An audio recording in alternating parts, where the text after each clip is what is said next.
Chapter 39 The Legend of Ballaleshwara. Om Shri Ganeshaya Namaha. Vibhanda asked, Eminent Muni, what was the fate of the distraught Ballal?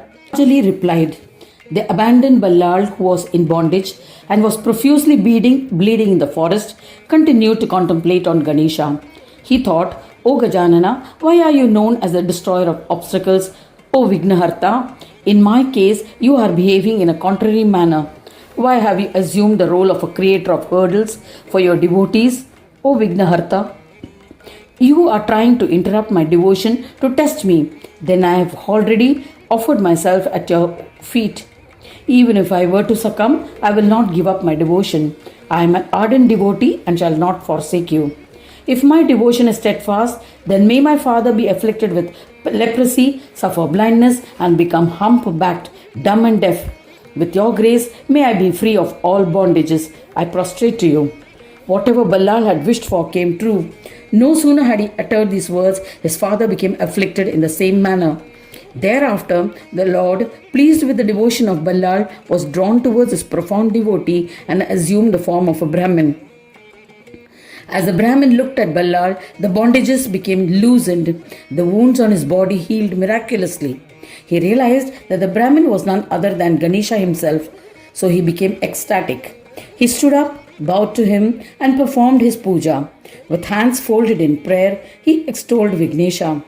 He extolled, I bow to Ganesha, the form of luster, to Paresha, to the one who is forever in bliss, one who surpasses all, to the one with infinite forms, to the Lord of all Devas, to the one who is the protector of his devotees, to the Lord, O Hiramba, I bow to you. To Vignesha, to Paramatma, to the Lord of Brahmas, to the bestower of Mahayoga, to the one bestowed with Shanti, I bow to you. To the one who dwells in Swananda, to the Yogisha who conducts divine plays from Swananda, to the one who assumes the form of Mahodara, I bow to you. To the one whose corporeal form is a manifest form and whose head represents the unmanifest form, I bow to you. To the one who is established everywhere in the form of yoga, I bow to you. To the bestower of Siddhi and Buddhi, to the one who is Siddhi and Buddhi, to the consort of Siddhi and Buddhi, O Gajanana, I bow to you. To Lambodara, to the four-armed Lord, to the one whose flag bears the symbol of Moshaka, to the one who carries a noose and a goad, I bow to you. To the one who has assumed the form of a Brahmin for the love of his devotees, to the one who has manifested to keep the promise made to his devotee, I bow to you. You are my mother, my father, my savior, my friend and my family, deity, my wealth, my knowledge, and everything else. Hence, I prostrate to you. O merciful Hiramba, please forgive me the transgressions committed by me through my body, speech and mind, influenced by anyone in awake, dream and sleep states. O Mahamuni, having sung the praise of Gajanana in this manner, Ballal danced in devotional ecstasy. Tears of joy flowed from his eyes. Ganadisha revealed his true form as Gajanana by abandoning the guise of a Brahmin and said to him, O eminent yogi, I am pleased with your devotion and discipline. Ask for a desired boon. O intellectual one, I shall fulfill it. This stotra composed by you will have the power to grant all siddhis to the readers and listeners. Anyone who extols me with this stotra will be blessed with desire fulfillment, and in the end it will bestow union with the divine and liberation. Ballal said, O Gajanana, grant me steadfast devotion to you. Grant that I will be associated with other devotees. Grant that I will hold those who do not worship you in contempt. O Vinayaka, I am your servant. I do not wish for anything else. I wish to be absorbed in you. Ganesha, the one who loves his devotees, said to Ballal, Tatastu, your name will be associated with mine and will be prefixed to my name. I shall be known as Ballalesh Ganesh. As Ballalesh Ganesh, I shall reside here forever and protect all my devotees who are yogis. Saying this, Brahmanayaka Ganesha disappeared. Just then a miracle occurred. A beautiful temple manifested at that location. It contained the idol of Ballaleshwara. The Vaishya Ballal was astounded. First he offered pranams and then was desirous of performing puja of the Lord. All the puja materials were showered and Ballal was able to perform the puja. He meditated, observing all the daily rituals.